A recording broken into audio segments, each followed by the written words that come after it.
Hey everybody, Tall Rider 75 here, and I'm on to the next mod for my Ninja 650, which is these LED lights that I'm going to put in to the just as some enhancement lights to enhance visibility at night, and also because when parked there's some cool light effects that you can do with them. I got this kit from LEDGlow, and it's the 8-piece kit with the remotes. You see these remotes here, they wireless remotes control it. A little slider so that when it's in your pocket you won't be pushing buttons by mistake, which is pretty nice. It comes with 2 of them. I also got some of these 3M adhesion promoters. I'm not sure how good they are, but especially for the areas that might be subjected to a little bit more abuse, like underneath the tail section, I think it was worth, it was only a couple bucks for these packets. So for some of the areas I'll be able to just wire them straight. It comes with this power supply here that's got your 2 wires for your power, your positive and your negative, with the positive having an inline fuse. The white wire is your antenna for the remotes, and then there's the power adapter that clips into the harness. Now, so for this 8-piece kit, you've obviously got a harness that has the wire that connects to the main power supply, and then you've got your 8 leads off of that. So the power supply is obviously going to go under the seat right next to the battery. There's lots of room in the battery compartment there. I'll once I get everything wired up the way I want it, I'll probably either tape that or secure it somehow to the side of the battery, but there's lots of room in there and for the wiring to go. So some of the areas, like under the tail section here, I'll be able to do directly. There's some areas, there's these little spots that stick up that from underneath the tail section I can get my finger in there. You can just see I don't know if you can see that, the tip of my finger sticking through this little hole here. So it's a perfect, there's one on each side, perfect place for me to wire through without having to drill anything, to mount the under LEDs that'll illuminate the rear tire section. I'm also going to try and put a ground effect, one on the fairing near the exhaust. Hopefully the pipes aren't going to heat it up too much that it'll come off. Then I'm also going to have one on each of the fairings, one of the longer ones, and one on the front, or maybe 2 small ones on the front under the headlights to illuminate the front fender section. Now, for the fairings, for these 2 fairings for sure, I'm going to use the longer ones. I think they're 10-inch. The thing about that is that if I need to remove the fairings, these quick clips only connect to the power supply.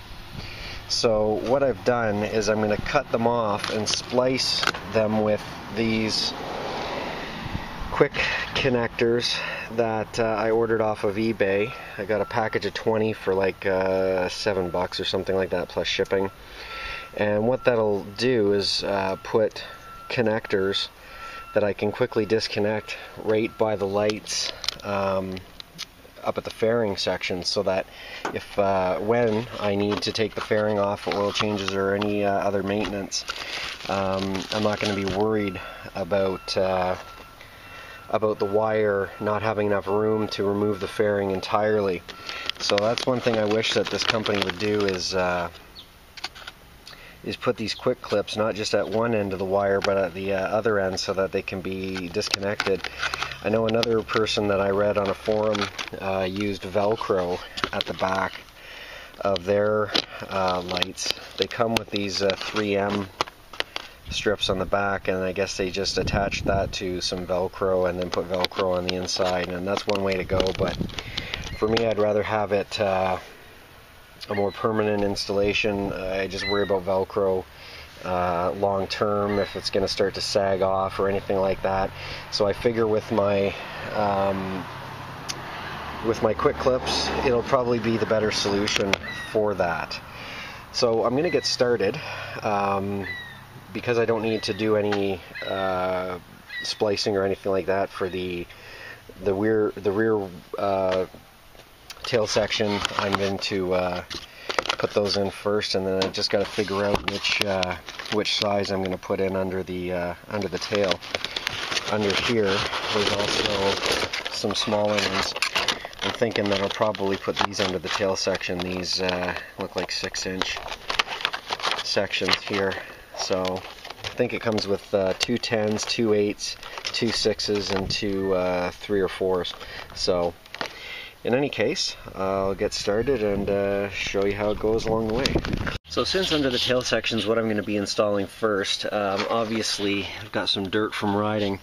You'll want to clean that all up, so I'm just going to use some multi-purpose cleaner and clean this all up before I start testing where I'm going to put the strips, and I'll use the adhesion promoter before I do that as well.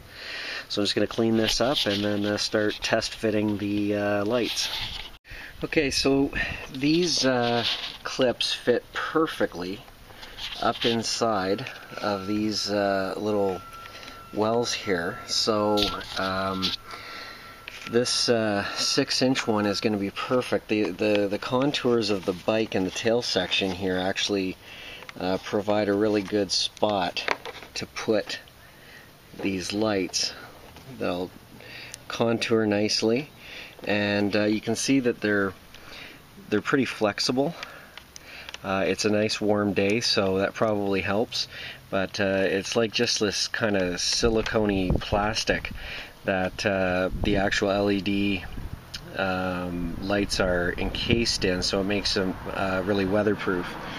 So I'll throw the other one on the other side there, up through this area here, and use the adhesion promoter, and that'll be the first 2 positioned, and I'll just have to wire them up. Now you can see the company's done some heat shrink tubing where the wire comes out, but it doesn't quite go around the top here, so I'm just going to take some electrical tape and give it a little bit more structural integrity, hopefully, so that these wires don't eventually break off or anything. It could happen eventually anyway, but worst case scenario, I'll have to rewire it with new wire. I'll throw some electrical tape on, and then I'll be ready to adhere them to the bike. Okay, so these are mounted now. You can get a better view from down here with my shop crawler.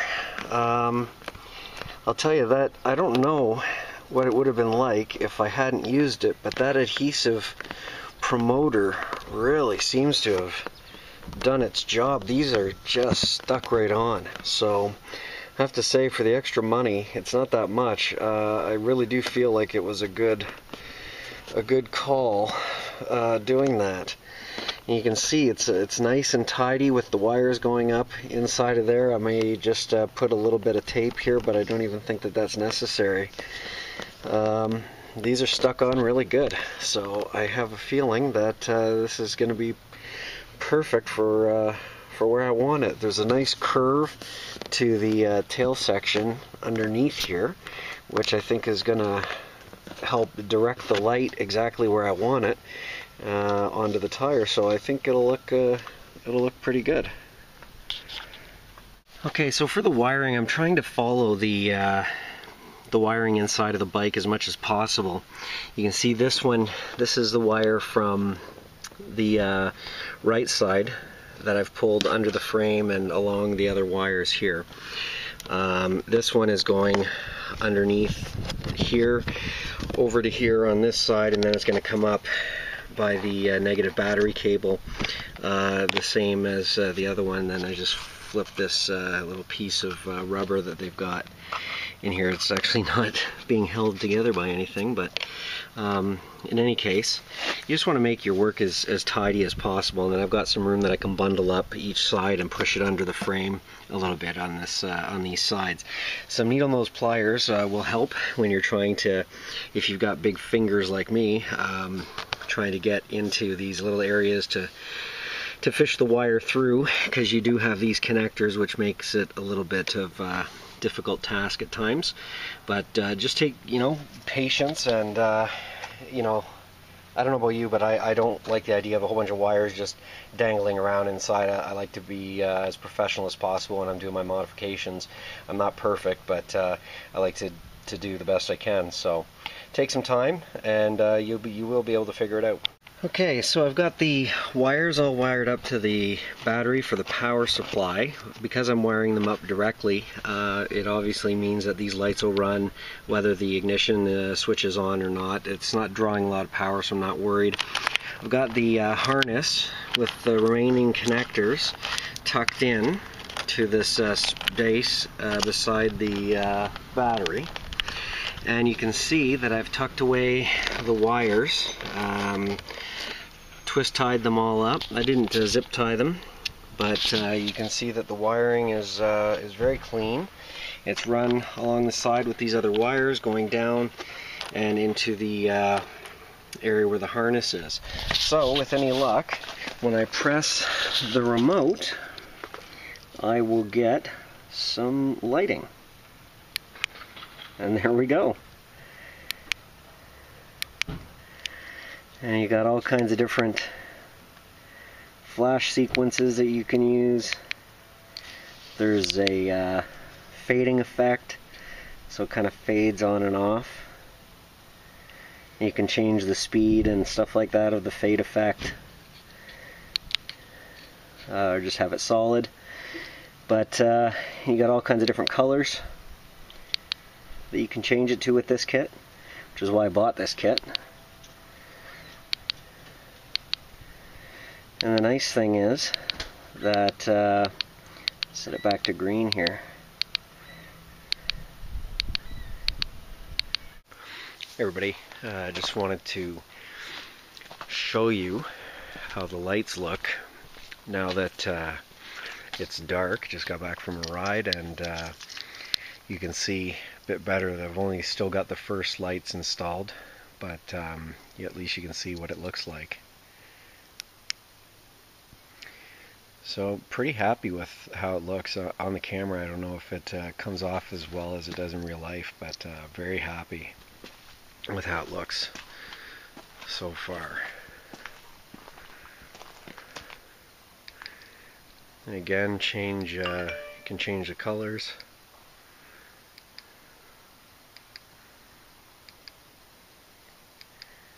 So it looks pretty sweet.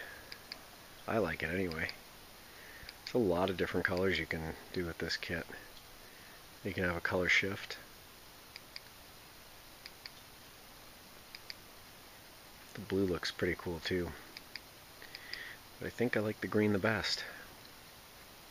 And I like the breathing mode, I call it, where it just kind of fades in and out.